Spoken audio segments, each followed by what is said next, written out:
Another day, another series na naman ng isang buhay empleyadong walang naiipon. Good day everyone. Ayan, gising na po tayo. So, stretching muna bago tayo lalabas. Ang ganap natin ngayong araw is, bago pumasok, maglilinis tayo ng buong bahay. Ayan, paglabas ko bumungad ang aking pumiringyang askal na aso.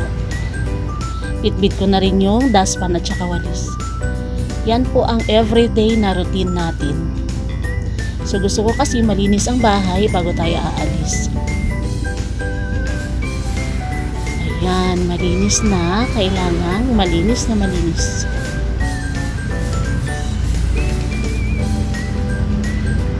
So pagkatapos at maglinis sa labas, sa loob naman ng bahay, marami kasing laglagan ng mga dahon ng punong kahoy, guys. So ayan, nagmamadali tayo para matapos ng maaga.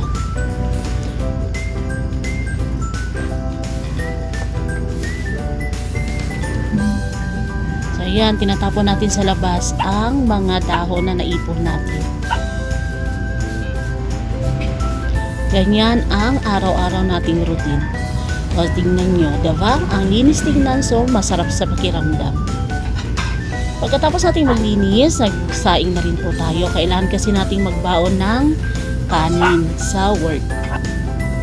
Naghanap din ako ng makakain, like ulam. Pero ayan, dilata ang nabitbit natin. Yan na lang po kasi ang natira sa lalagyan ng pagkain namin kasi nga, pizza di peligro na. So, tiisin ko anong meron. So, pagkatapos natin magsaing, naglinis din ako ng buong bahay. Ayan, tinanggal ko yung basura. So, yan ang gawain natin every morning.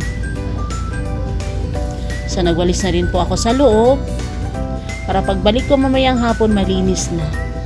Kasi nga, pag galing tayo sa trabaho, pagod na ang katawan natin. So, kailangan magpapahinga na naman tayo. So, yan ang araw-araw na gawain. Hindi ako nagsasawa, guys, kasi masarap sa pakiramdam na malinis ang buong bahay. So, ayan. Pagkatapos ko magwalis, kumuha tayo ng pamunas para sa lamesa. Ayan, pinupunasan natin siya para matanggal yung alikabok, guys. So, after mapunasan, doon na naman tayo sa lamesa.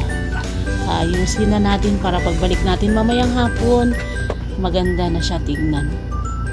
Morning. So, ayan. Gising naman. Pumasok ako, tulog pa rin ang asawa ko. Pero don't worry, magkaiba kami ng oras ng trabaho. Magising ka na. So, ako, maliligo na. Ayan, ligo muna tayo. Pagkatapos maligo, ayan, nakapagbihis na, papasok na tayo sa work. Ayan na siya, guys. So, ganyan lang ang araw-araw na routine natin. So, magsasapatos na, doon na tayo mag-breakfast sa work. Okay, that's all for today's vlog. Thank you for watching. Bye-bye na. Thank you.